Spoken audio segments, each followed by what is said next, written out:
Tonight we report on construction of a new bridge for Sand Dunes Road, and a man who allegedly fled police last week is now in custody. What's happening in sports, Bob? Thanks, Alan.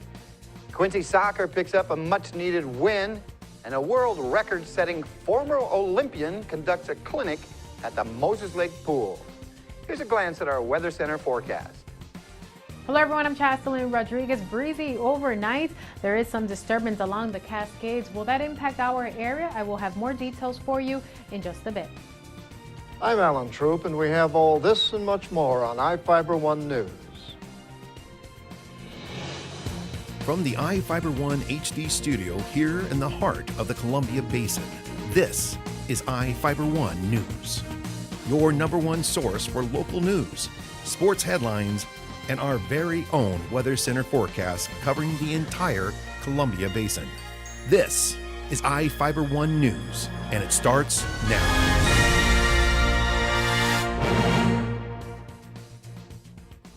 Grant County is receiving $300,000 to construct a new bridge for Sand Dunes Road. Engineers declared the dam was in imminent danger of collapse in 2013. The district began work to replace the dam late last year after receiving $2 million from the state. The Grant County Commissioners approved the grant from the Strategic Infrastructure Program. The program uses sales tax money to pay for projects helping economic development. The county is committed to spend $650,000 to build the replacement bridge above the North Dam on Moses Lake. The new bridge is not part of the dam.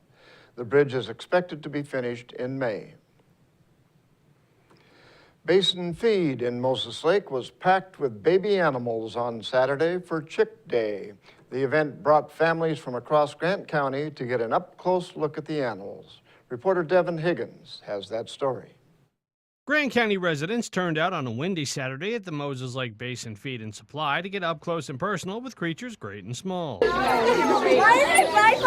For more than 30 years, the Basin Feed has celebrated the arrival of their baby chicks, ducks, geese, and turkeys for sale. Along with the chicks, kids could mingle with puppies who are looking for a good home, providing all manner of photo opportunities.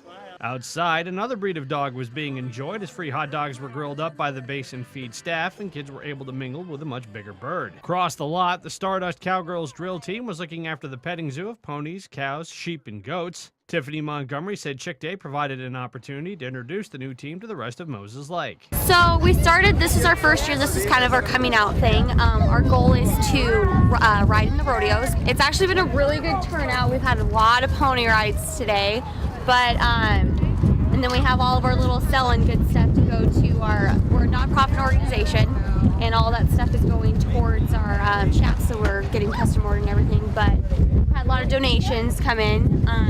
It's been a really good turnout. We're really impressed. Weather's kind of interesting today, but... In Moses Lake, Devin Higgins for iFIBER 1 News. Grant County may divide a fee increase for nonprofit vendors across 3 years. Representatives from the Moses Lake Lioness Club, the Moses Lake Lions Club, and the Moses Lake Chamber of Commerce met with Fair Advisory Committee members and other county officials to discuss changes in how the county works with nonprofit organizations selling items at the fair. The meeting was prompted by a potential 2.5% increase in the amount of money the fairgrounds takes from nonprofit organizations selling at the fair. The county presently charges the groups $500 to use the booths during fair. If the group makes more than $500, the county charges 12.5% of the money it makes. Fairgrounds manager Jerry Gingrich suggested increasing the amount to 15% to cover increased costs of operating the fairgrounds.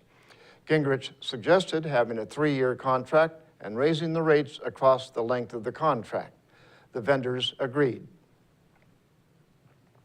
The state is seeking comments on the permit allowing concentrated animal feeding operations.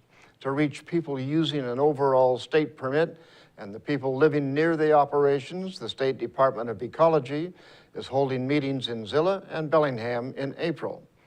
A draft preliminary permit is expected to be completed this summer and will become available for review.